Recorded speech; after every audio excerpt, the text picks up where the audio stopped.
Dios de que traiga llave, la llave de la revelación, esa llave que trae entendimiento y que tú la recibas. Bueno, ¿de qué quería hablarles hoy? El mensaje en sí se trata de que lo que vivimos, de que vemos muchas personas confundidas, hay personas demasiado confundidas en este tiempo, hay personas que no saben a dónde ir, no saben qué hacer con su vida, personas que están realmente muy afligidas, Dios santo, que perdieron el sentido por la vida, que no saben su propósito, que desconocen el propósito de su vida. Yo un día estuve así, esta situación es lamentable, entonces quizás tú te encuentres en esa situación lamentable de no saber a dónde ir, qué hacer con tu vida, Dios mío, qué rumbo tomar, qué dirección, porque has perdido el rumbo a tu vida. Entonces, en esta tarde quiero hablarte con la palabra.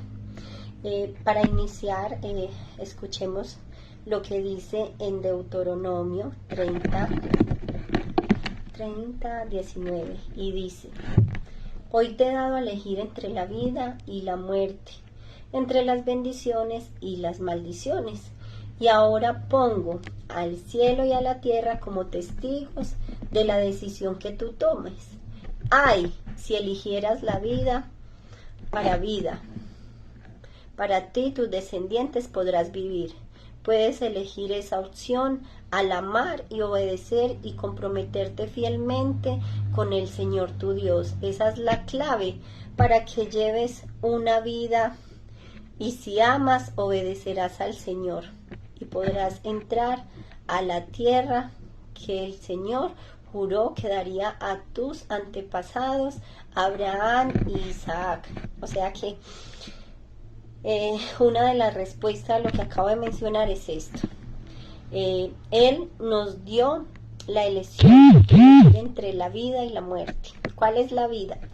En ese camino de la vida es donde vamos hacia Él, es donde hallamos gozo, deleite, pero es una vida llena de bendición. Pero dice aquí que solo si obedecemos y nos comprometemos fielmente a obedecerle al Señor.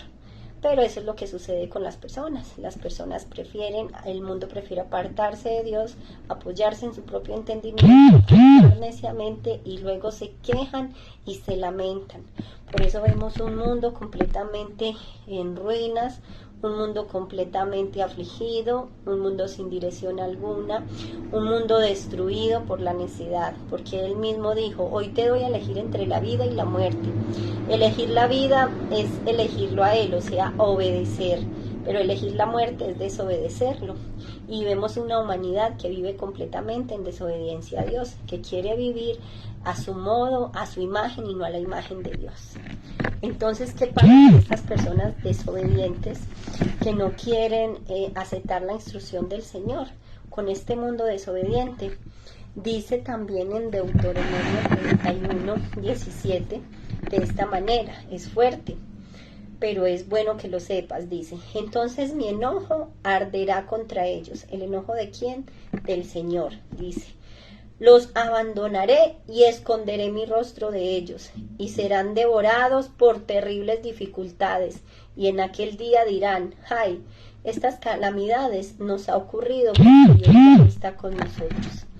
Entonces dice aquí que las personas que son desobedientes al Señor, los que deciden caminar bajo su propio entendimiento, los que no quieren caminar por ese camino de la vida, del amor, que es en obediencia al Señor, el enojo del Señor arderá contra ellos. Dice aquí que esconderá su rostro. Ay, pero entonces, Paola, Dios no es pues un Dios muy bueno, un Dios amoroso, un Dios perdonador, sí, pero Dios es un Dios que es pura santidad, Él es pureza, Él es algo muy puro. ¿Qué es algo puro? Algo que es completamente limpio, y el pecado mancha, el pecado ensucia, el pecado es como balastro, como, Dios mío, como pantano, como lodo. Entonces Él se aparta, Él se esconde del pecado, porque para Él el pecado es repudiable, es como cuando en lo físico y naturalmente nosotros, aun siendo las personas pecadoras y tan contaminadas de tantas cosas, esconden su rostro de algo que es ascoso, ¿cierto?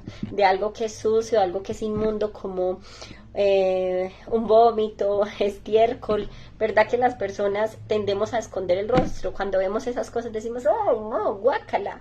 O sea, escondemos el rostro, literal. Eso es lo que nuestro Padre Dios hace cuando ve el pecado, porque para Él el pecado es eso. Es como si tuvieras estiércol o como cuando tú ves vómito, algo tan desagradable que Él tiene que esconder el rostro. Entonces la humanidad está llena de pecado, y ese pecado ante el Señor es algo abominable, es algo muy repudiable. Entonces, así Él nos ame, así Él te ame muchísimo, si tú eres uno que vives en constante pecado, en una vida indigna, en una vida de impurezas, pasiones desordenadas, con malos hábitos, malos pensamientos, malos procederes, el Señor va a tener que esconder su rostro, Él lo esconde. Entonces, ¿qué sucede al Señor esconder su rostro? Vienen las calamidades, vienen las dificultades, cosas terribles suceden en la vida del hombre. Entonces, hoy quiero que ustedes tengan entendimiento en eso. Entonces es algo que el mundo necesita comprender, es algo que tú y yo necesitamos entender, de que Él es un Dios fiel, es un Dios de amor, pero también es un Dios que no tolera el pecado. Él se aparta de la inmundicia, Él es puro, Él es limpio, Él es divinidad. Entonces Él muchas veces va a esconder el rostro. Esto lo veo y dice acá que luego las personas dirán, ay, estas calamidades nos han ocurrido porque ya Dios no está entre nosotros, y las personas reconocen esto. Yo que camino y voy o evangelizo personas, encuentro personas con unas condiciones tan terribles en su vida y ellas mismas reconocen, sí, en verdad sé que a uno le pasan tantas cosas porque estamos muy apartados de Dios, porque no le dedicamos tiempo a Dios, nos hace falta acercarnos a Él. Entonces, donde hay dificultad, donde hay tanta calamidad y donde pasan tantas cosas terribles, es porque Dios está escondiendo su rostro, y si el Señor esconde su rostro es porque hay algo abominable, hay algo que le repudia, hay algo que Él no tolera. Entonces, ¿qué podemos hacer ahí, Paola? ¿Cómo hacemos de que Dios incline su mirada nuevamente a nosotros? Pues entonces debemos de buscar esa pureza, debemos de buscar esa benignidad, debemos de buscar esa santidad, debemos de buscar santificarnos. ¿Dónde encontramos también eso? Está en la palabra. Contrario al rey David, un hombre muy, muy amado por el Señor. Dice la palabra de Dios de que el rey David era un hombre conforme al corazón de Dios. Y mire la diferencia. Cuando tú haces lo bueno, cuando tú decides entregarle el corazón al Señor, cuando decides hacer lo bueno, cuando decides ser una persona confiable para el Señor, cuando decides obedecer y cumplir a sus mandamientos y a sus ordenanzas, esto es lo que sucede, lo que le sucedió al rey David, un hombre conforme al corazón de Dios, dice. Con paciencia he esperado porque el Señor me ayudará, ¿cierto? Él se fijó en mí y Él oyó mi clamor. Se fijó en mí, escuchen muy bien. Él se fijó, o sea, me miró. Ay, Dios mío, qué bendición que podamos atraer la mirada de nuestro Dios, del Ser Supremo de todas las cosas, que la mirada del Rey de Reyes, del Rey más glorioso, de la persona más importante, esté fija en nosotros. ¡Wow! Extraordinario. Y el rey David lo tenía claro. Dice acá de que a él el Señor lo ayudó y se fijó en él y escuchó su clamor. En otra versión dice que el Señor inclinó su oído para escucharme.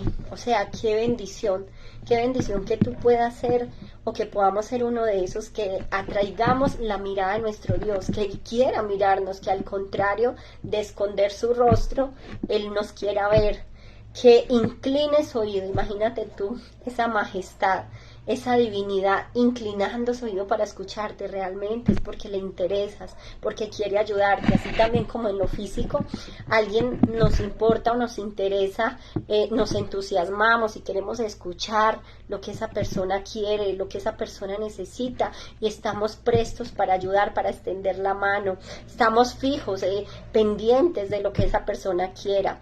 ¿Por qué? Porque es agradable, porque es agradable verle, escucharle. Entonces, en esta tarde, que esta palabra sea de buen provecho para ti. Recuerda, Él te dio a elegir entre el bien y el mal, Él te dio libre albedrío, y aunque esto es un regalo maravilloso, también se convierte en una espada de doble filo, porque el hecho de que puedas decidir, Dios mío, el mundo elige neciamente y constantemente elige la muerte. ¿Por qué digo la muerte? Porque la palabra de Dios también dice que la paga del pecado es la muerte. Entonces, la muerte, como muchas veces se lo he explicado, no es un espíritu que necesariamente le quita la vida a la persona, deja de respirar, ya no existe, no. La muerte es un espíritu inmundo que opera en todas las áreas de la vida del ser humano, en la vida financiera, muerte financiera, el pecado trae muerte financiera. Paola, ¿qué es muerte financiera? Bueno, muerte financiera es para aquellos que no progresan, que tienen desagües económicos, que por más plata que les llegue a sus manos no la ven, que no triunfan, que no progresan, que no pasan de de una sola cosa. Hay otros que realmente hay una ruina ya bastante en su casa, que no ven respuestas, que tienen que pasar miseria, hambres. Ahí está operando la muerte. ¿Por qué? Porque seguramente en esa casa hay pecado. Comúnmente vemos mucho esto en las casas, en las familias donde hay personas drogaditas, alcohólicas, prostitución.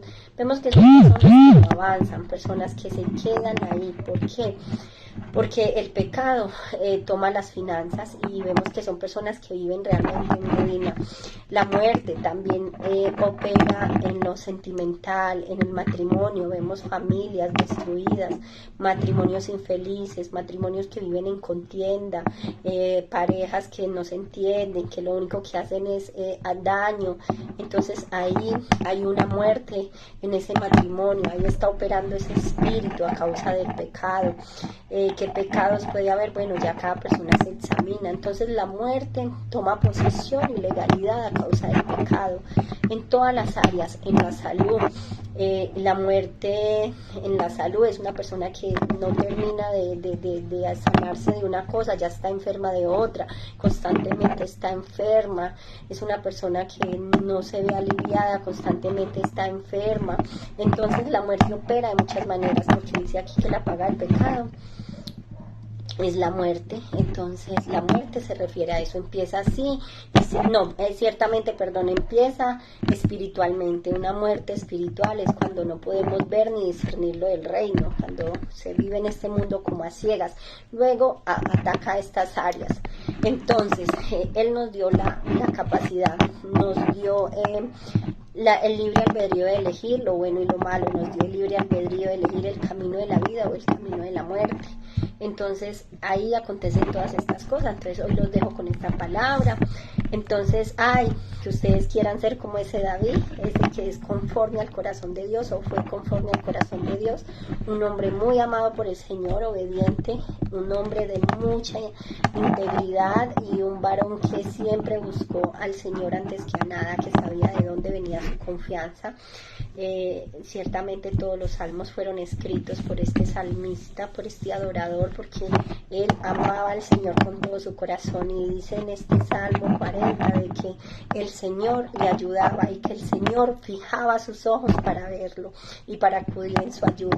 Entonces que seamos esos, que atraigamos la mirada de nuestro Dios, que nos apartemos y que tú te puedas apartar de lo malo, para que ya dejen de acontecerte tantas cosas malas, para que dejes de vivir esa vida tan penumbrosa que llevas, esa vida de lamento, esa vida de soledad, esa vida tan angustiosa, y para que ya la muerte no tenga autoridad sobre tu vida, no venga a dañar tus relaciones sentimentales, tu área financiera, tu área familiar, porque todo esto viene a causa del pecado. Bueno, yo les bendigo y declaro que esta palabra es de bendición para ustedes, bendiciones para todos y feliz tarde.